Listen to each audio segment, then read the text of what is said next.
Olá, sejam muito bem-vindos ao UniFTC Talks, o podcast oficial da rede UniFTC. Meu nome é Ana Paula Marques e hoje eu estou aqui recebendo mais um convidado para falar sobre uma das áreas mais tradicionais e disputadas no mercado de trabalho, que é a área do direito.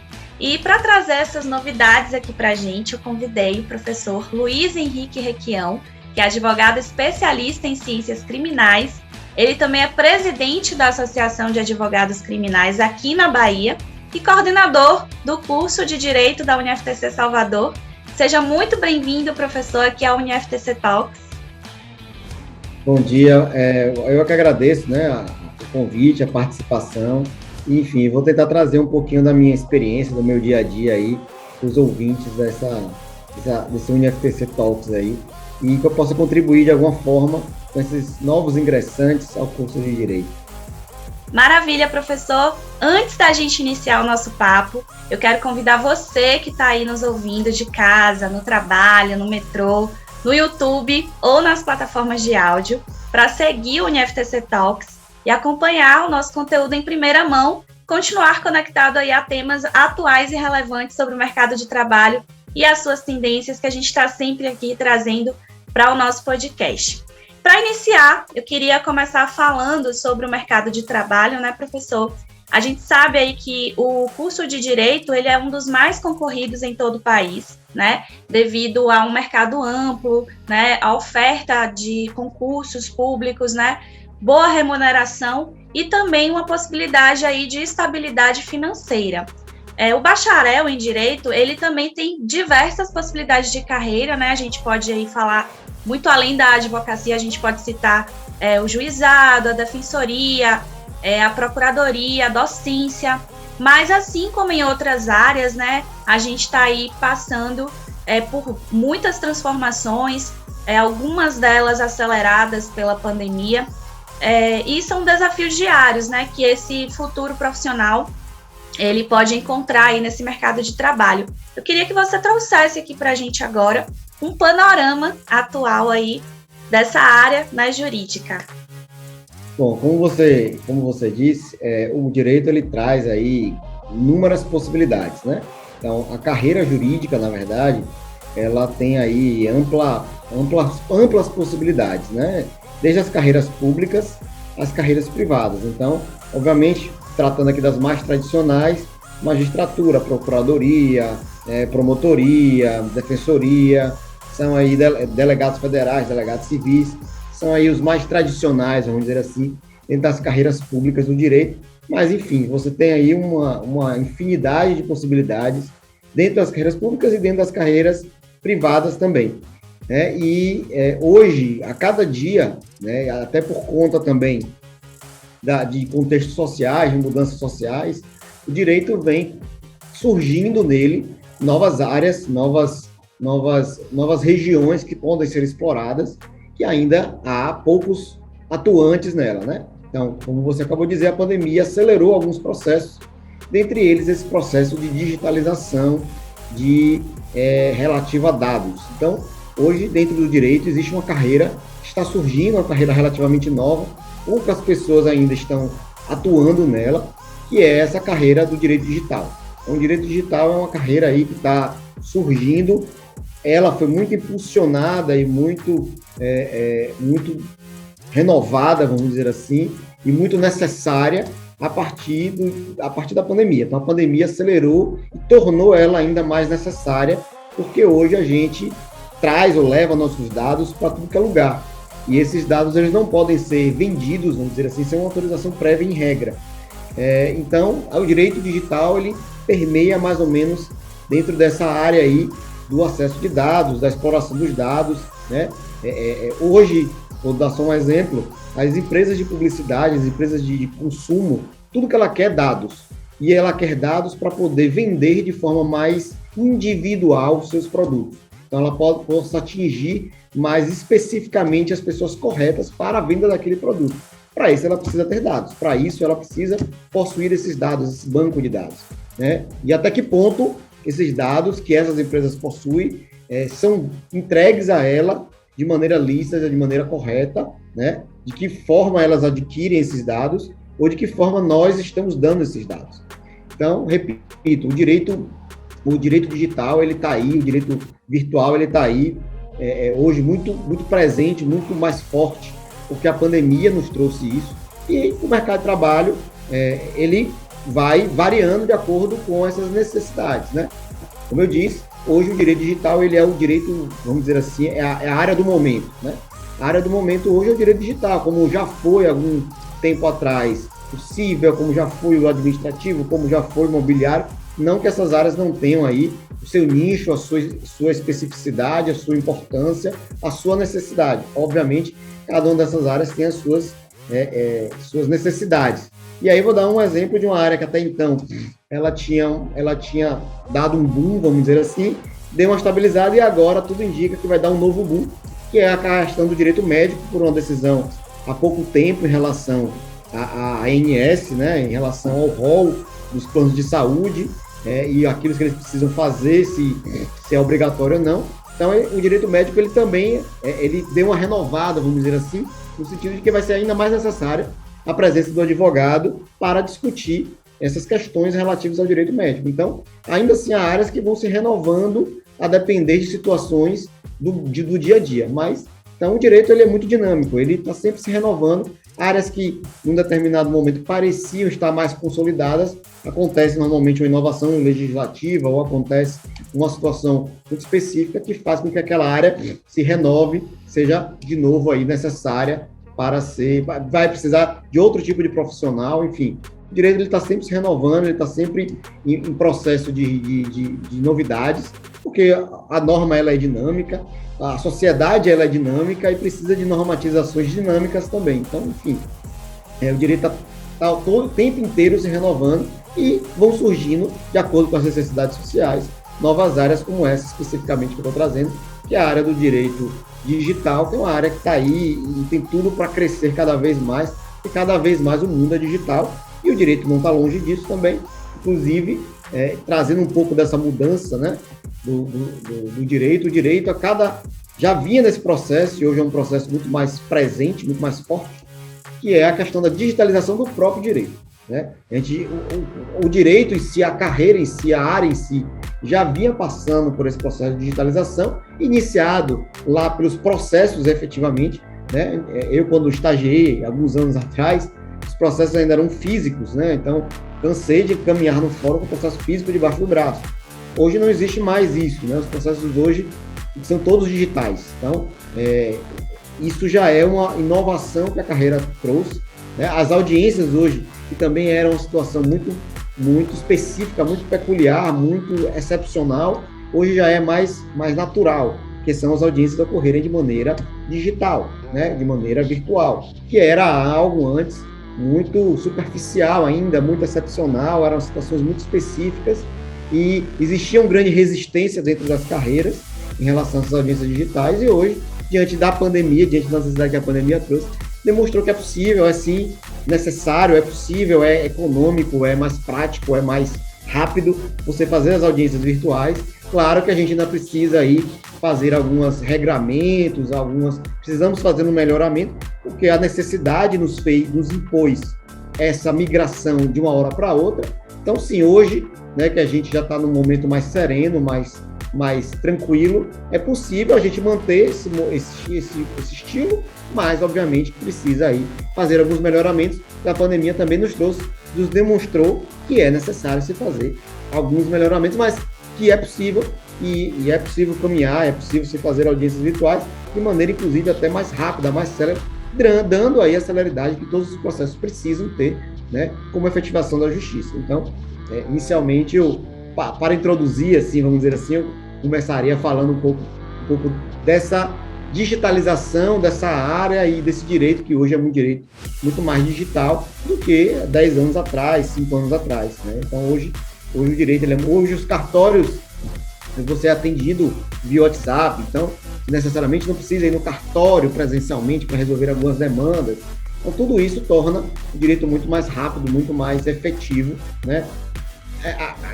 Vamos dizer assim, mudando algumas estruturas, principalmente a estrutura dos escritórios em si, que cada vez mais precisam ser menores. Não se precisa mais de uma estrutura que havia há algum tempo atrás, porque se percebeu que não é necessária, não há necessidade, economicamente falando, de você ter estruturas mais grandes, né? Você pode ter uma estrutura menor e ser tão efetivo quanto. Aproveitando que a gente está falando aqui dessas mudanças, né, dessas oportunidades para os profissionais do futuro que acabaram surgindo com essas transformações relacionadas às novas dinâmicas sociais, às mudanças na legislação, o que é imprescindível hoje que um estudante de direito está entrando ali no curso agora? O que ele precisa estar atento para conseguir aproveitar melhor essas oportunidades? Bom, a primeira coisa que eu posso lhe dizer é o seguinte, né? Muitas vezes as pessoas entram no curso de Direito, e eu já entrei no curso de Direito também, alguns anos atrás, nessa mesma ideia, achando que eu vou lá decorar a lei, né? Todo mundo normalmente entra no curso de Direito com essa visão, não, esse curso eu vou ficar ali decorando lei o tempo todo, só decorando lei, como se fosse um curso de decoreba, né? E não é. É um curso interpretativo, é um curso dinâmico, no sentido de que, como eu disse, ele muda a todo instante, né? As leis mudam a todo instante, decisões mudam a todo instante, algo que em tese estava consolidado por alguma situação social ou alguma evolução social, ou algum, enfim, entendimento social, aquilo não é mais, não pertence mais, não existe mais, não tem mais sentido socialmente, e aí a norma precisa mudar. Então, o estudante ele precisa também ter essa ideia de renovação, né? Então, é alguém que ele tem que ter certeza que ele vai ter que estudar o tempo inteiro. Não existe essa coisa de que 2 mais 2 é igual a 4 e no direito vai ser 2 mais 2 igual a 4 a vida toda. Não. No direito, 2 mais 2 nem sempre será 4, vai ser 3, vai ser 1, vai ser 2, ou vai ter quem diga que 2 mais 2 não é 4 de jeito nenhum, né? Que nem existe esse cálculo. Então, o direito ele é muito nessa ideia. Então, o estudante, ele primeiro, quando ele entra no curso, ele precisa ter muita consciência de que ele vai ter que estudar o tempo inteiro, né? Ele vai ter que ler o tempo inteiro, ele vai ter que interpretar o tempo inteiro. E coisas que muitas vezes acha-se que já não tem mais o que interpretar, vai ter o que interpretar. Então, o direito, a primeira coisa que precisa se ter é tirar essa ideia de que vai se chegar no curso, ficar decorando lei e acabou. Vou decorar a lei e, uma vez decorado, não vou precisar mais rever aquilo. Não, a gente rever nosso conhecimento o tempo inteiro. E, obviamente, eu não posso estar dissociado da tecnologia, né? O direito hoje, ele é obrigatoriamente algo associado à tecnologia, porque o nosso mundo hoje, ele é um mundo tecnológico. Então, o estudante de direito, ele também precisa estar atento à tecnologia, às mudanças da tecnologia, né? Então, aí, mais uma vez, eu uso um paralelo porque eu sou de uma geração da transição, né? Eu saí desse direito mais manual e hoje eu estou no direito muito mais virtual. Então, eu sou exatamente esse profissional que teve que transitar nessa mudança do manual para o virtual, vamos dizer assim. Então, iniciei a carreira com a carteira lá, uma carteira da OAB, e hoje a assinatura não é mais assinatura de papel e de caneta, é uma assinatura digital. Eu tive que adquirir um token, onde tem uma assinatura digital, onde eu tive que aprender a usar essa assinatura digital, a utilizar dessa estrutura dos sistemas digitais que hoje existem. Então, o estudante ele tem que saber que esses sistemas vão mudar, que essas normas vão mudar, e que ele precisa ter consciência que ele vai ter que mudar também, né? Mais uma vez, o mundo hoje, a mudança no mundo hoje, ela é muito rápida, ela é muito dinâmica. No direito não é diferente.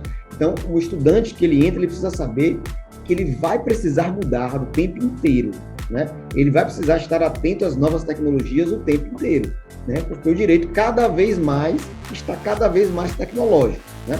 O direito ele tem aí alguns dogmas, né? Muito arcaicos, vamos dizer assim, muito enraizados na dinâmica do direito, mas cada vez mais ele é tecnológico, não tem como dissociar disso. E o estudante de direito ele precisa ter um conhecimento além do direito, né? Eu gosto muito de uma frase que é de uns filósofos, um dos teóricos aí principais do direito, um dos clássicos, vamos dizer, era assim, que é o Ponte de Miranda, que dizia que quem só sabe direito nem direito sabe, né? No sentido de que você precisa reunir conhecimento de outras áreas. Então, o profissional e aí o estudante também ele tem que saber disso. Ele não vai ser, para ele ser um bom profissional, não bastará só ele saber o direito. Ele vai ter que ter um pouco de outras áreas de conhecimento, vai ter que ter um pouco de psicologia, ele vai ter que saber um pouco de tecnologia, ele vai ter que saber um pouco de informática, porque é esse o profissional que o mercado exige lá na frente. Um profissional multifacetado, né? Um profissional multidisciplinar. Então, o estudante ele precisa ser assim, né? E hoje as matrizes do curso de Direito estão nessa mesma entoada, nesse mesmo caminho, no caminho aí de buscar dar ao estudante que está adentrando as habilidades e competências necessárias para o mercado, necessárias para o futuro.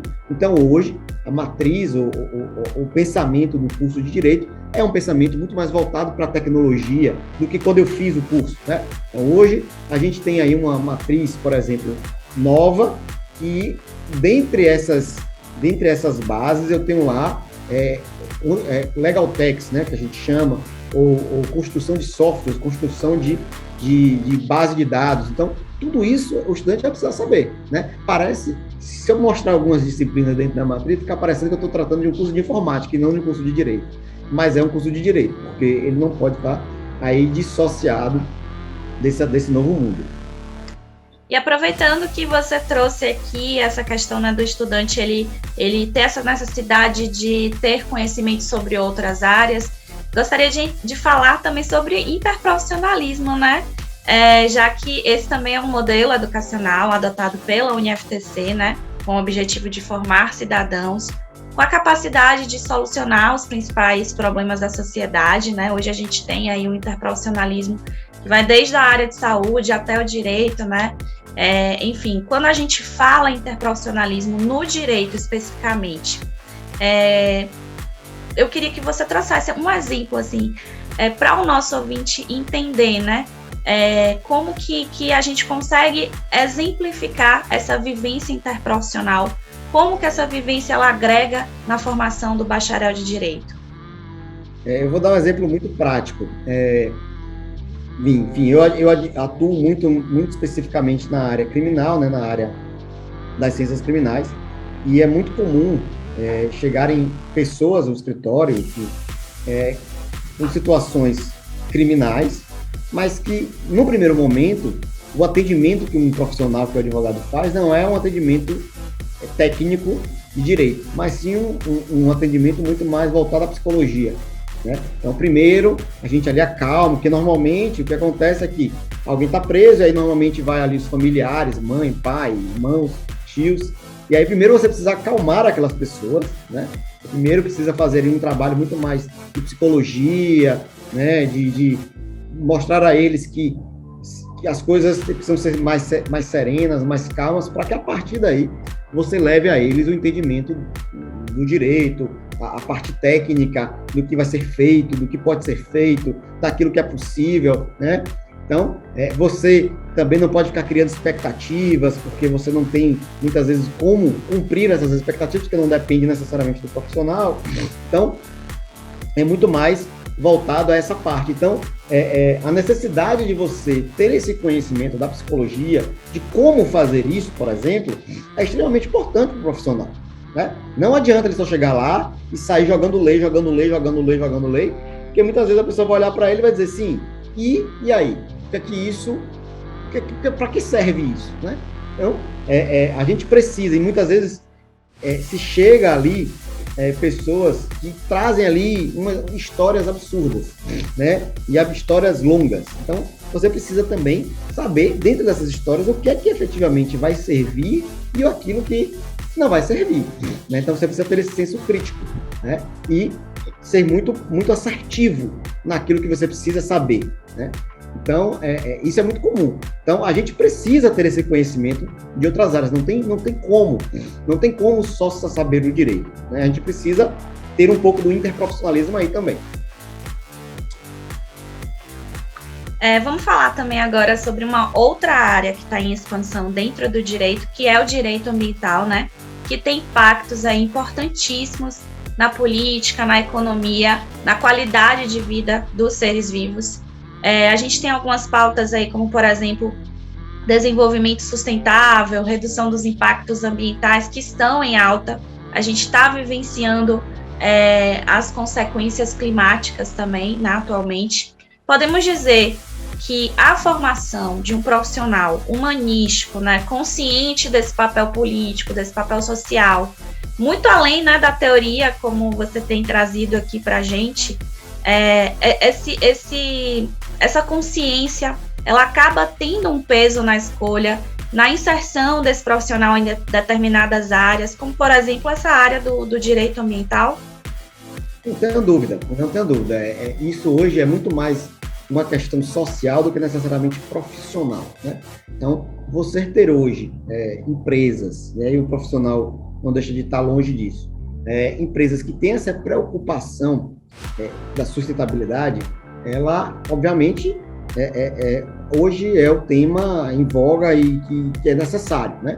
Eu gosto muito de um exemplo que eu vi outro dia, tem um tempinho já, o ministro da ONU, né, o secretário executivo da ONU, sobre o meio ambiente, dando uma entrevista, e na mesa dele tinha uma caixinha dizendo que naquela caixa existia o conteúdo de água, né? E isso é muito significativo, porque normalmente o que a gente via alguns anos atrás? Você via lá uma garrafa plástica de água. Hoje não, hoje você vê uma garrafa de papelão de água. Por quê? Qual é o sentido disso? É um símbolo, parece pouco, mas significa muito. É um símbolo aquilo ali, é um símbolo muito, muito significativo, de dizer, nós precisamos nos preocupar com essa questão do plástico, né? Então, se eu estou tratando de meio ambiente, eu não posso mais admitir na minha mesa ter uma garrafa PET de plástico. Preciso ter uma outra coisa.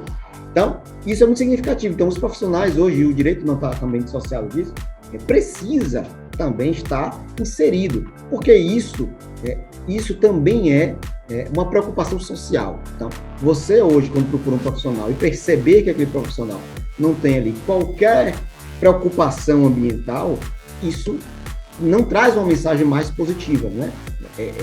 Hoje, essa mensagem ela é negativa. Então, você também demonstrar que você também tem essa preocupação, ela é muito significativa.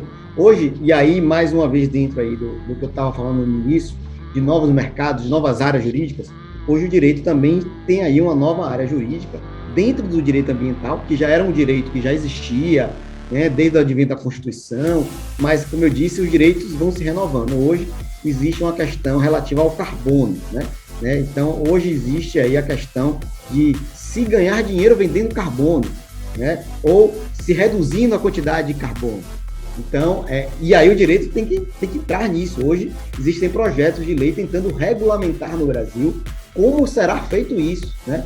Como o Estado brasileiro vai impor multas ou impor imposto maior ou menor para empresas que poluem menos ou que poluem mais, né? Então, as empresas que poluem mais e estejam jogando mais carbono na atmosfera vão precisar pagar aí um imposto maior que aqueles que tiverem uma preocupação de redução. E o direito vai ter que entrar nisso. Então, o profissional jurídico ele vai precisar entrar aí até primeiro como um consultor, muitas vezes, dessas empresas, dizendo, o que a lei diz é isso e a gente precisa fazer tais e tais medidas para tratar dessa situação, né? Ou, inclusive, também como aí aquela pessoa que vai interpretar aquela norma, né? Será que essa norma que prevê essa possibilidade de imposto, ela é uma norma legítima, ela não é uma norma legítima, está condizente com a Constituição, não está condizente com a Constituição?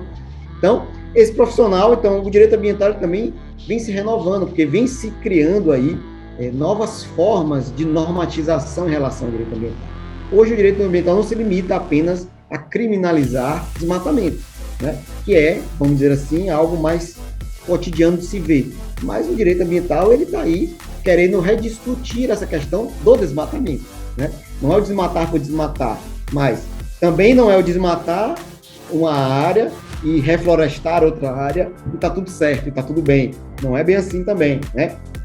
Então, o direito ambiental, ele também tem se evoluído e se rediscutido. E aí, obviamente, eu também vou precisar de um profissional jurídico nessa rediscussão do direito ambiental, que hoje ele é muito mais significativo. Inclusive, o direito ambiental, ele muitas vezes hoje é um debate de cunho internacional, né? Então, apenas trazendo aqui como exemplo, até que ponto a Amazônia efetivamente ela é um território nacional. Então, hoje se discute muito isso, né? Será que ela não deveria ser um território, enfim, internacional? Porque dali se depende muita coisa de forma global, né? Ainda, enfim, e aí eu tenho discussões de soberania nacional, né?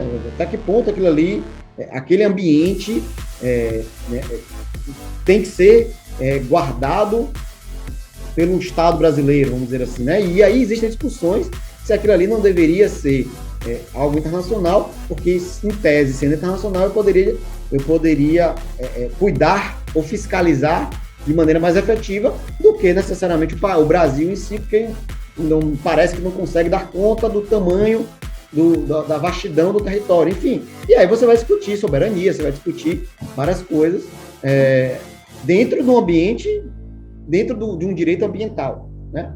Então, e aí marcas que pegam produtos, por exemplo, da Amazônia, lá dos índios, levam para o exterior e vendem para o Brasil aquela ideia que, na verdade, é uma ideia nacional. Até que ponto isso está correto, está válido, está legítimo? Então, toda essa discussão do direito ambiental ela vai se renovando, porque vão se discutindo novas questões no contexto do direito ambiental. E o profissional, obviamente, que aí é uma necessidade hoje muito mais social do que necessariamente profissional, e obviamente o profissional está dentro do social, dessa preocupação ambiental. Então, você ter um ambiente profissional onde você tem um cuidado de reciclar o seu lixo, coisas que parecem simples, mas que trazem muito significado.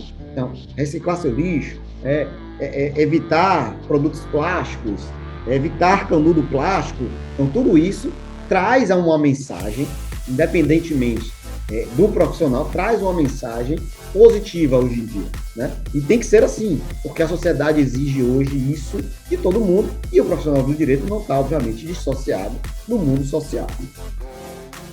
Realmente é um assunto assim, bastante complexo, né? Agora nós vamos aprofundar um pouquinho aqui sobre o curso de Direito da UniFTC, né? Ao passo que ele é considerado aí um curso tradicional, ele também não abre mão da inovação, né?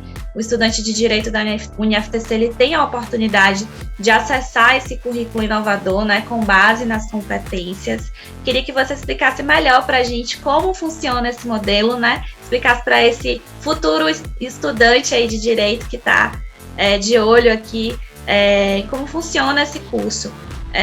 Queria que você entrasse um pouquinho aí mais nesse currículo inovador. Bom, vamos lá. Bom, como eu disse, né, já disse, o direito ele tem aí as suas raízes um tanto quanto dogmáticas mais antigas, mas, obviamente, foi e é necessário que ele se modernize, porque a sociedade se moderniza, né? E eu tenho que pensar hoje no estudante diferente do estudante que eu fui, né? Então, eu fui um estudante ainda, como eu disse, ainda muito manual. Por quê? Porque ainda existia muito processo físico, ainda existia xerox na faculdade para fazer cópia de material, né? Existia livro físico. Hoje, nada disso é mais algo tão comum, né? Na verdade, isso é incomum. Então, as bibliotecas hoje, a FTC não está dissociada, a biblioteca hoje ela é virtual porque ela torna a necessidade de atualização muito mais rápida, né? Do que um livro físico. Um livro físico, antigamente, você renovar uma biblioteca de direito, quando ela era física, levava muito mais tempo, porque eu precisava renovar toda a quantidade de livros, né? Hoje não. Hoje a atualização é muito rápida, porque a biblioteca ela é virtual, né? Então, hoje o processo não existe mais, como já existiu, se perder processo. Perdeu o processo no cartório. E aí agora? Agora tem que fazer uma busca no cartório para achar esse processo. Hoje não existe mais essa necessidade, porque o processo é virtual, né? Então, o profissional, ele precisa, quando sair hoje do curso de Direito, ter essas habilidades, ter essa competência. E, obviamente, a matriz de Direito precisa mudar e está mudando. E aí, a nossa matriz vem exatamente neste caminho da mudança, né? Então, a gente vem nesse processo de mudança com uma matriz totalmente inovadora, totalmente tecnológica, né? Exatamente buscando esse profissional tecnológico, esse bacharel em Direito Tecnológico, né? Diferente, eu repito, do profissional que eu fui quando formei, do estudante que eu fui quando fazia Direito, né? Então, hoje é um outro estudante, eu preciso de um outro estudante, porque hoje é um outro mundo. Então, eu preciso de um estudante mais ligado à tecnologia, e nossa matriz ela é assim. Hoje eu tenho uma matriz lá, como eu cheguei a comentar, aonde se discute legal text, né? Se discute a criação de produtos tecnológicos dentro do direito, né? Eu tenho hoje disciplinas que visam interpretação de banco de dados, né? Não é só interpretar hoje a norma, é interpretar também os dados que se tem, né? De que forma esses dados estão corretos ou não, né? É se discutir, por exemplo, o reconhecimento facial, que está aí hoje no nosso dia a dia de maneira muito comum, né? Até que ponto esse reconhecimento facial está dentro da normatização, está dentro da lei, está correto, né? Até que ponto esse reconhecimento facial ele é ético, né? Até que ponto a inteligência artificial precisa cumprir com éticas morais e legais. Então, toda essa discussão hoje que a gente tem no mercado está sendo também trazido na matriz. Então, eu tenho hoje, dentro do curso de Direito, uma matriz voltada muito mais a esse aspecto tecnológico, né? Eu discuto hoje bases antropológicas dentro da inteligência artificial, né? Outro dia eu vi uma discussão de uma acho que foi uma pessoa na Europa, se não me engano, que entrou nesse mundo do metaverso e disse que foi assediada nesse mundo do metaverso. Como assim, né? Como uma pessoa pode entender ter sido assediada no metaverso, sendo que o metaverso é algo virtual, não é algo real? Como ser assediado em algo que não é real, né? E aí vai vir discussões, no sentido de que o metaverso visa exatamente trazer as sensações de um mundo real. Se ele quer trazer sensações de um mundo real e a pessoa se sente assediada lá, por que então realmente não é um assédio? Já que o objetivo é exatamente esse, levar para o mundo virtual o mundo real. E aí você vem discutindo essas questões e eu preciso de um estudante que esteja preparado a isso, né? Então hoje eu tenho dentro da matriz essas discussões relativas a software, criação e como se constitui um software, como se constitui a ideia de uma inteligência artificial. Por quê? Porque muitas vezes está aí a necessidade de discutir normatizações, está aí a necessidade de eu tentar regulamentar essa tecnologia, né? Porque normalmente o que acontece, a tecnologia surge primeiro, obviamente, e as normas vêm depois, né? Dificilmente você cria uma norma pensando no futuro de uma tecnologia. Normalmente primeiro chega a tecnologia, depois chega a norma, e aí, enfim, aí eu preciso correr atrás, vamos dizer assim, né? Então, aí eu preciso de um estudante que tenha capacidade de fazer isso. Por isso que a nossa matriz hoje ela é uma matriz muito mais voltada a essa coisa da tecnologia, do direito tecnológico, né? Do direito visando essas novas discussões tecnológicas que estão surgindo. Então, eu preciso desse profissional. Eu não posso mais ter um profissional que me discuta somente se a determinada lei é constitucional ou não, porque determinadas tecnologias vão além da Constituição, né? Vão além de uma questão meramente interpretativa legal, né?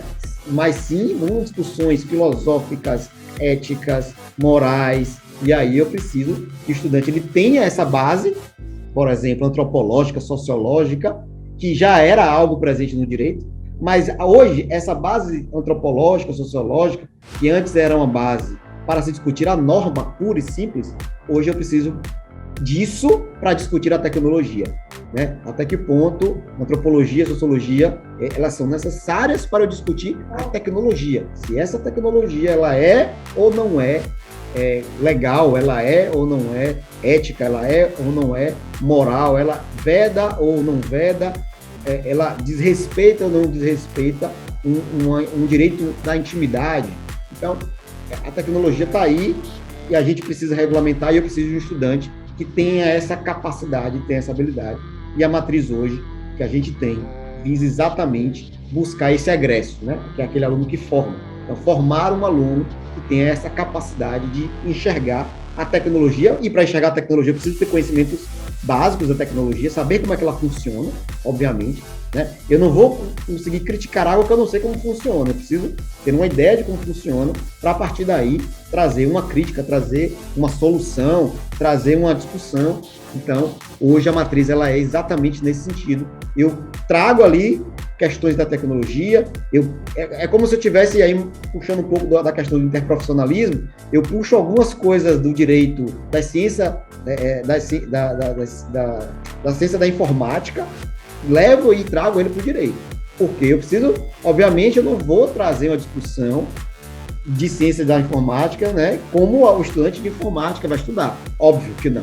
Eu não vou discutir mecatrônica dentro do curso de Direito, mas eu preciso saber pelo menos uma ideia de como é que isso funciona, para que eu possa criticar ou trazer, como eu disse, discussões acerca disso. Então, a nossa matriz, ela tem aí, dentro dos seus ciclos, vamos dizer assim, disciplinas com um viés muito tecnológico, como se fossem isoladamente de outras áreas, exatamente buscando também esse interprofissionalismo. Então, eu tenho um estudante que ele vai sair sabendo um pouco de direito, vai sair sabendo direito, mas sabendo também um pouco de informática, sabendo um pouco de mecatrônica, sabendo um pouco de construção de software, de construção de plataformas, porque eu preciso que ele tenha essa noção, essa ideia, para que a partir daí ele traga soluções jurídicas para situações que a tecnologia vai nos obrigar a discutir.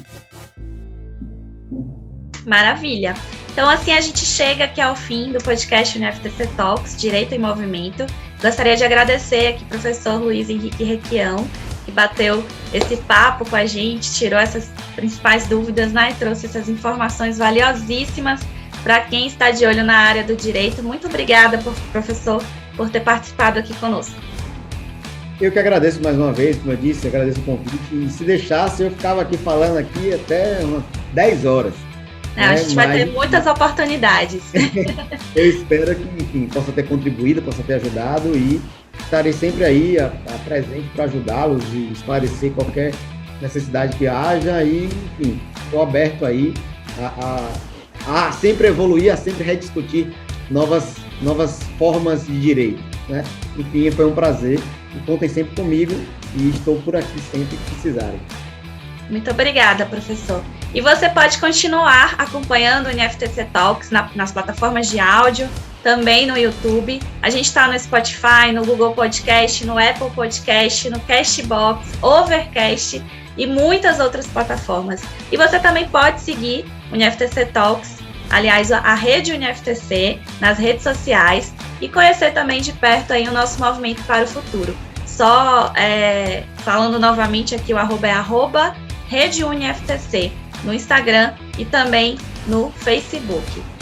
Obrigada, professor, mais uma vez. Um abraço a você que está nos ouvindo e até a próxima.